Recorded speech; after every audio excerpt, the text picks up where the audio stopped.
Hi எல்லாரும் எப்படி இருக்கீங்க?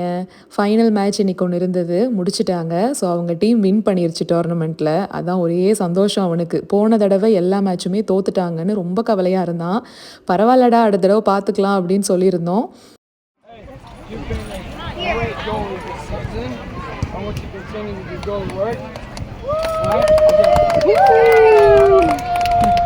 இவங்க தான் முகிலோட டீமு. அவனுக்கு மெடல் போட்டு விடும்போது என்ன சொன்னாங்கன்னா, கிரேட் கோலி அப்படின்னு சொல்லி கொடுத்துருக்காங்க. கோலி அப்படின்னா கோல் கீப்பர் அப்படிங்கிற அர்த்தம். பசங்களை பொறுத்த வரைக்கும் அவங்க ஆம்பிஷன் ஒரு வயசு வர்ற வரைக்கும் மாறிக்கிட்டே தான் இருக்கும். ஆனால் இப்போ சமீபமாக தூக்கத்தில் எழுப்பி உன்னோட ஆம்பிஷன் என்னன்னு கேட்டால் கூட எனக்கு கோல் கீப்பர் ஆகணும் அப்படின்னு தான் சொல்லிக்கிட்டு இருக்கான். இனி அது நாளைக்கு மாறினாலும் மாறும், சொல்ல முடியாது. வெளியில் போயிட்டு வந்தாவே அடிதடி காயங்கள் கண்டிப்பாக நிறையா இருக்கும். அதுக்கு அவங்க அப்பா மருந்து வச்சுட்டு இருந்தாரு. இந்த பரிதாபங்களில் நியூலி மேரீடு அப்படின்னு ஒரு எபிசோட் ரிலீஸ் ஆயிருக்கு இல்லைங்களா, அதை பார்த்து தான் சிரிச்சிட்டு இருந்தோம். அதில் அவருக்கு எவ்வளோ சந்தோஷம் பாருங்க. அதில் முதல்ல வர சீனே குபீர் சிரிப்பு தான். ஏன்னா இவரும் அப்படிதான், அந்த பிரேஸ்லெட் செயின்லாம் போட்டுக்கவே மாட்டேன் அப்படின்னு சொல்லுவார். அட கொஞ்ச நாளைக்கு போட்டுக்கோங்க அப்படின்னு சொன்னால் கூட அது ஹெவி வெயிட்டாக ஃபீல் ஆகுது, எனக்கு வேண்டாம் அப்படின்னு சொல்கிற ஆள். அதை சொல்கிறாரு.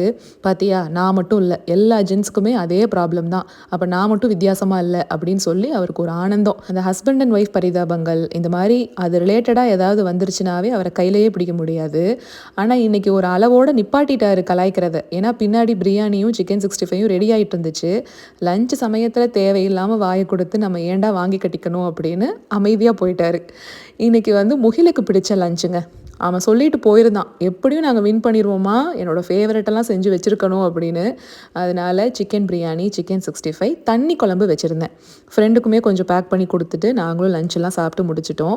கொஞ்ச நாளைக்கு முன்னாடி இன்ஸ்டா டிஎம்மில் ஒருத்தங்க வாட்டர் கன்னுக்கு லிங்க் கொடுங்க அப்படின்னு சொல்லி கேட்டிருந்தாங்க. அந்த மெசேஜ் பார்த்துருந்தேன், ஆனால் என்னால் ரெஸ்பாண்ட் பண்ண முடியாமல் போயிருச்சு, சாரி. அது ஹெச்இபியில் வாங்கினோங்க, அதனால் என்கிட்ட லிங்க் இல்லை. பட் எல்லா ஸ்டோர்ஸ்லேயுமே உங்களுக்கு கிடைக்கும். நாங்கள் மதியம் சாப்பிட்டதே ஹெவியாக இருந்துச்சு அப்படிங்கிறதுனால நைட்டெல்லாம் எதுவும் சாப்பிடல. பசங்களுக்கு மட்டும் 2 தோசை கொடுத்துட்டேன். எங்களுக்கு பசுமஞ்சள் பால் போட்டு குடித்தோம். இந்த ரெசிபியை கண்டிப்பாக நாளைக்கு வர வீடியோவில் ஷேர் பண்ணுறேன். இந்தியன் ஸ்டோர்லேருந்து வாங்கிட்டு வந்த மஞ்சள் தான். அதை எப்படி ஸ்டோர் பண்ணி வைக்கணும் அப்படிங்கிறதையும் நாளைக்கு சொல்கிறேங்க. நம்ம நாளைக்கு ஒரு ஷார்ட்ஸில் பார்க்கலாங்களா?